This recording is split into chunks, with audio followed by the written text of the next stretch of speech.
Student welcome to my channel all the best education.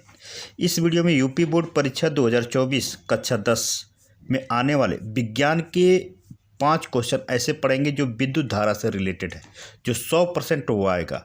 आपको सिर्फ देखना है कि कौन कौन 5 सवाल ऐसे हैं जो इम्पोर्टेंट है आपके लिए। तो ध्यान दीजिए, पहला सवाल क्या है। किसी चालक का कुल आवेश 8.0 × 10⁻19 कूलाम है, जो कि ऋणात्मक इस पर कितने इलेक्ट्रॉनों की संख्या अधिकता है। ठीक है ना, पूछा है अधिकता, इलेक्ट्रॉनों की संख्या अधिकता है, इस पर ध्यान देंगे। देखिए अधिकता पूछा है तो पहले मान लीजिए, ठीक है, पहले माना ठीक है ना, यन इलेक्ट्रॉनों का अधिक है, ठीक ना, इलेक्ट्रॉन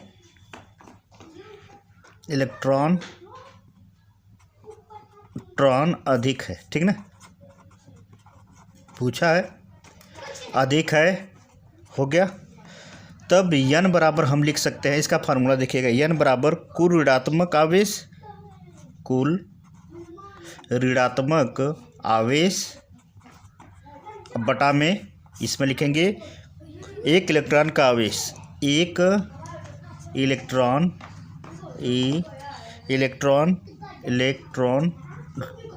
का आवेश, ठीक है,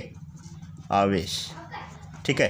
क्वेश्चन पर ध्यान दीजिएगा, ठीक है। अब इसके बाद देखिए इसमें कुल है कितना है, -8.0 × 10⁻−19, ठीक है।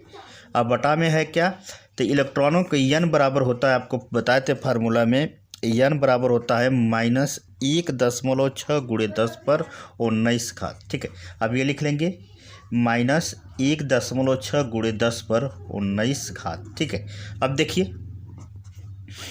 अब इसमें ध्यान दीजिएगा, देखिए कितना आ रहा है, तो माइनस से ख़त्म हो गया, बचेगा 8/16, 1.6, तो 16×5 80 कर सकते हैं, जो पॉइंट लगाकर आपको हटा देना है, ठीक है। एक बार और इस पर हम चर्चा कर दे रहे हैं, एक बार रिपीट कर दे रहे हैं। किसी चालक का कुल आवेश कितना है, 8.0 × 10⁻19 कूलाम है, जो कि ऋणात्मक है, इस पर कितने इलेक्ट्रॉनों की अधिकता है। तो अधिकता मान लीजिए कि n बराबर है, उसमें n बराबर कुल माइनस या ऋणात्मक आवेश बटा में एक इलेक्ट्रॉनिक आवेश, तो -8.0 × 10⁻19 1.6 × 10⁻19 होता है। अब इसको डिवाइड सरल कर लेंगे, ये हो जाएगा 5, ठीक है। अगले प्रश्नों पर ध्यान देंगे, 5 इलेक्ट्रॉन अधिक होंगे। अगला है दूसरा, देखिए किसी वैद्युत बल्ब के तंतु में, ठीक है ना, तंतु में 0.5 एम्पीयर की धारा या 10 मिनट या 10 मिनट तक प्रवाहित होती है, परिपथ में प्रवाहित वैद्युत आवेश की गणना कीजिए, ठीक है।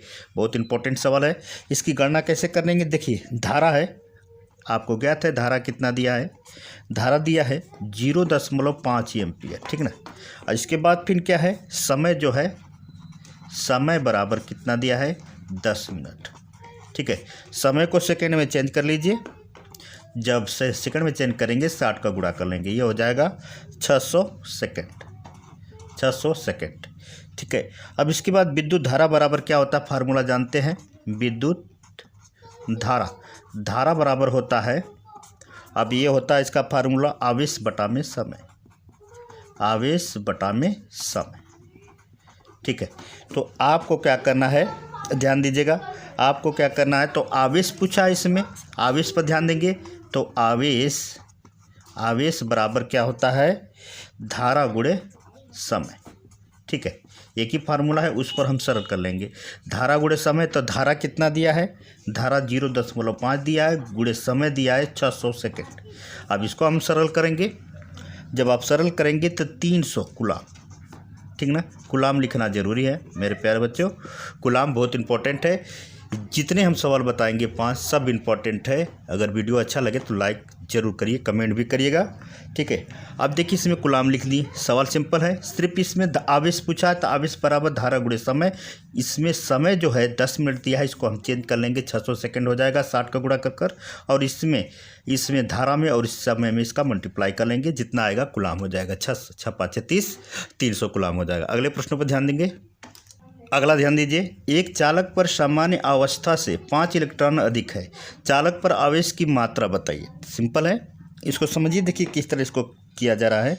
तो संख्या बराबर इलेक्ट्रॉनों की संख्या जो है, तो संख्या संख्या बराबर इलेक्ट्रॉनों की संख्या n बराबर लिख लीजिए, कितना दिया है 5 दिया है। ठीक है, यहाँ पर दिया है 5। इसके बाद देखिए, इसके बाद इलेक्ट्रॉनों का आवेश, आवेश बराबर आवेश, तो आवेश को हम ई से प्रदर्शित करते हैं, स्मॉल ई से प्रदर्शित करते हैं, तो 1.6 गुणे 10 पर -19 कूलम। ठीक है ना, कूलम, ये आवेश की मात्रा होती है। अब इसके बाद देखिए, आवेश का मात्रा पूछ रहा है, आवेश का मात्रा। ठीक है ना, तो मात्रा कितना है पूछ रहा है इसमें, मात्रा। तो हम इसमें देखिए क्यू बराबर नोटिस कर लीजिए, क्यू बराबर क्वेश्चन मार्क कर लीजिए। अब इसके बाद मात्रा बराबर होता है, क्यू बराबर होता है n इंटू ई। ठीक है, ये फार्मूला है। तो n का मान कितना है 5 गुणे 1.6 गुणे 10 पर 19। ठीक है ना, ई का मात्रा यहाँ पर है और n की मात्रा यहाँ पर है, तो ये हो जाएगा 16×5 = 80, यानी 8.0 गुणे 10 पर -19 कूलम। ठीक है ना, सिंपल है, थोड़ा सा आपको केयर करना है। कैसे किया है तो एक बार देख लीजिए, संख्या n बराबर इलेक्ट्रॉनों की संख्या, इतना आवेश की जो मात्रक है कूलम का इतना हो गया, 1.6 गुणे 10 पर -6 एक आवेश इलेक्ट्रॉनों की संख्या होती है। आवेश का मात्रक क्यू बराबर पूछ रहा है, तो क्यू बराबर होता है n गुणे n, तो 5 गुणे 1.6 गुणे 10 पर -19, दोनों का गुणा कर देंगे 16×5 = 8.0 गुणे 10 पर -19, ये कूलम में प्रवेश कर देंगे। ठीक है, अगले प्रश्न पर ध्यान देंगे। ध्यान दीजिए स्टूडेंट, चौथा नंबर क्वेश्चन है, यदि किसी चालक में प्रवाहित धारा 4.0 एम्पियर हो तो 1.5 मिनट में प्रवाहित आवेश की मात्रा ज्ञात कीजिए। ठीक है ना, फिर वही क्वेश्चन है, थोड़ा सा इसको देखिए, ध्यान दीजिए किस तरह से ज्ञात किया जा रहा है। तो विद्युत धारा बराबर होता है, ठीक है, विद्युत धारा बराबर क्या होता है, ये होता है आवेश बटा में समय, आवेश बटा में समय। समय किस में रहना चाहिए, सेकंड में। ठीक है ना, सेकंड में समय रहना चाहिए, ये बात आपको ज्ञात होना चाहिए। ठीक है, अब ये हो गया। अब आवेश बराबर क्या होता है, फार्मूला भी बताए थे, आवेश बराबर देखिए क्या होता है, धारा गुणे समय, धारा गुणे समय। ठीक है, बैकग्राउंड म्यूजिक है क्योंकि क्लास चल रहे हैं, इग्नोर करिएगा। देखिए अब इसके बाद धारा कितना दिया है, धारा इसमें दिया है देखिए 4.5, अगर लिखना चाह रहे तो लिख लीजिए, धारा दिया है 4.0 एम्पियर। इसके बाद क्या है, समय बराबर दिया है, समय बराबर 1.5।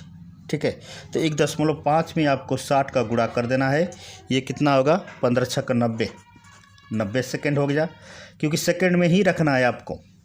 अब देखिए, अब इसके बराबर क्या हो जाएगा, देखिए आवेश बराबर फार्मूला पर लगाएंगे, आवेश बराबर धारा गुणे समय, तो धारा इसका 4 है, 4.0 गुणे 990। ठीक है, तो 9 चौके 36 यानी 360 कूलम। ठीक है ना, कूलम पर हम प्रवेश कर देंगे, इस पर हम लगा लेंगे। क्या करना है एक बार और रिपीट कर दे रहे हैं, विद्युत धारा का फार्मूला होता है आवेश बटा में समय, जो सेकंड में रहना चाहिए। आवेश बराबर धारा गुणे समय होता है, तो धारा हमने प्रदर्शित कर दिया है कि 4.0 एम्पियर है और समय 1.5 मिनट है, इसको सेकंड में चेंज कर लेंगे, 60 का गुणा कर लेंगे, 90 सेकंड हो गया।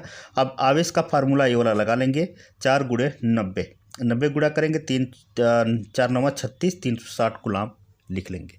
ठीक है ना, अगले क्वेश्चन ध्यान दीजिएगा। जितने सवाल हैं सब इम्पोर्टेंट है, ये 5वां सवाल है, इम्पोर्टेंट है, बहुत इम्पोर्टेंट है, इस पर भी ध्यान देना है। इसको किस तरह सरल करते हैं, बहुत से बच्चों ने कमेंट किया कि परिपथ वाला सवाल किस तरह सरल किया जाता है, आप इस पर ध्यान दीजिए, श्योर है आपको समझ में आएगा। ध्यान दीजिए, ए एवं बी के मध्य दिए गए परिपथ का तुल्य प्रतिरोध ज्ञात कीजिए। देखिए 2 ओम है, 2 ओम है, 2 ओम है और बी का है, इसको कैसे ज्ञात करना है। अब ध्यान देंगे परिपथ, ठीक है ना, परिपथ में तुल्य, ये बात ध्यान दीजिएगा। तो परिपथ इसमें कौन सा है, परिपथ, ठीक है, परिपथ क्या है इसमें 2 ओम, ठीक है, वह 2 ओम, इसका परिपथ हो गया 2 ओम, 2 ओम। तो समांतर क्रम में लगे यदि इनका तुल्य प्रतिरोध R1 हो, ठीक ना, अब इसका तुल्य प्रतिरोध जो होता है, प्रतिरोध, ठीक ना, जो है R1 कर लीजिए, इसका प्रतिरोध जो है R1 हो गया। अब लिखेंगे R1 बराबर क्या होगा इसका प्रतिरोध 1/2 प्लस 1/2, ठीक ना, 1/2 और 1/2। अब देखिए दोनों का एलसीएम लेंगे, 2 और 2 का लघुत्तम लेंगे, हो जाएगा 2, 1 प्लस 1 बराबर कितना हो जाएगा 2/2। अब इससे इसको काट लेंगे, ये हो जाएगा 1। लेकिन यहाँ पर लिखना पड़ेगा, क्या लिखना पड़ेगा आपको, ओम, ठीक ना, ये ओम में हो गया इसका। अब ये हो गया ओम। अब देखिए प्रतिरोध श्रेणी क्रम में कैसे लिखते हैं, देखिए ध्यान दीजिए, प्रतिरोध श्रेणी जो होता है श्रेणी क्रम में कैसे लिखा जाता है, श्रेणी क्रम में R बराबर R1 प्लस 2 कितना हो जाएगा। अब देखिए R1 का कितना निकला था 1 + 2 बराबर कितना हो जाएगा 3 ओम, ठीक ना। अब इस तरह करके इसको लगा लेंगे, सिंपल है। और देखिए एकदम सरल माध्यम से बताएं हैं, आपको समझने में बहुत ही आसानी। ये 5 प्रश्न जो होते हैं विद्युत धारा के सबसे इम्पोर्टेंट है, ऐसे ही प्रश्न आएंगे, आपको प्रैक्टिस करना है। जो इसके सवाल हैं उस पर प्रैक्टिस जितने करेंगे आपके लिए उतने बेनिफिट है। ये 5 सवाल कैसा लगा जरूर हमें कमेंट करें। अगली वीडियो मिलते हैं, नमस्कार।